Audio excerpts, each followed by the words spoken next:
છોકરીએ ડોક્ટરને એવો સવાલ પૂછ્યો જેનો જવાબ ડોક્ટર પાસે નહોતો.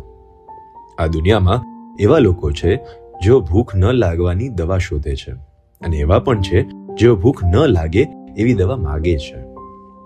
બંનેનું કારણ સાંભળશો તો હૃદય હચમચી જશે. આ હૃદયસ્પર્શી વાર્તા લેવામાં આવી છે જાણીતા લેખક ડોક્ટર આઈ.કે. વીજળીવાળાના પ્રસિદ્ધ પુસ્તક હૂંફાળા અવસરમાંથી. તો ચાલો શરૂ કરીએ આજની વાર્તા. એક શ્રીમંત માણસને ઘરે જમણવાર ચાલી રહ્યો હતો. ખાસ મોટો પ્રસંગ નહોતો, નજીકના સંબંધીઓ અને મિત્રો જ બોલાવ્યા હતા. હશે 40-50 જણો. યજમાન બધાને આગ્રહ કરીને પીરસતા હતા અને મહેમાનો પણ જોઈએ કે ન જોઈએ પોતાની થાળીઓ છલોછલ ભરીને જતા હતા.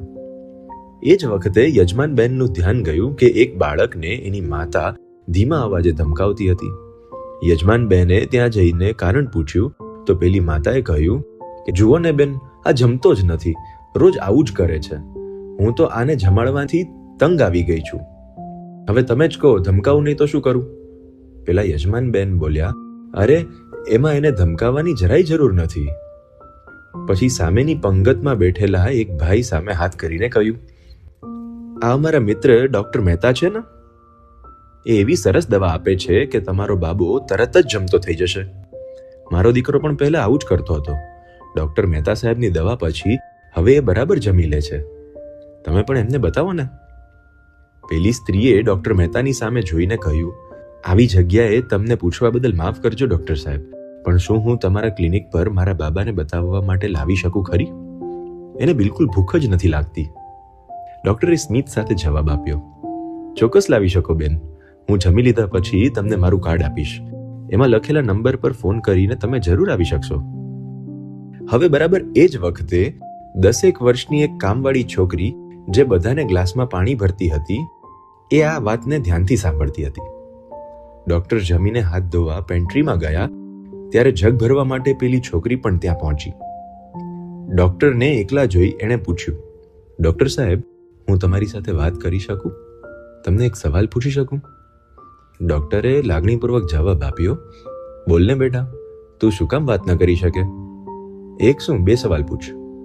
છોકરી બોલી, ડોક્ટર સાહેબ, મારે એક નાનો ભાઈ છે. હું, મારી માં અને મારો ભાઈ, અમે 3 જ જણ ઘરમાં રહીએ છીએ. મારા બાપુ ગુજરી ગયા છે, માં બીમાર છે.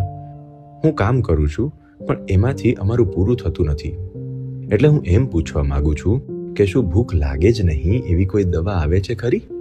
એવી દવા હોય તો અમારે પણ જોઈએ છે. ડોક્ટર સ્તબ્ધ બનીને ઉભા રહી ગયા.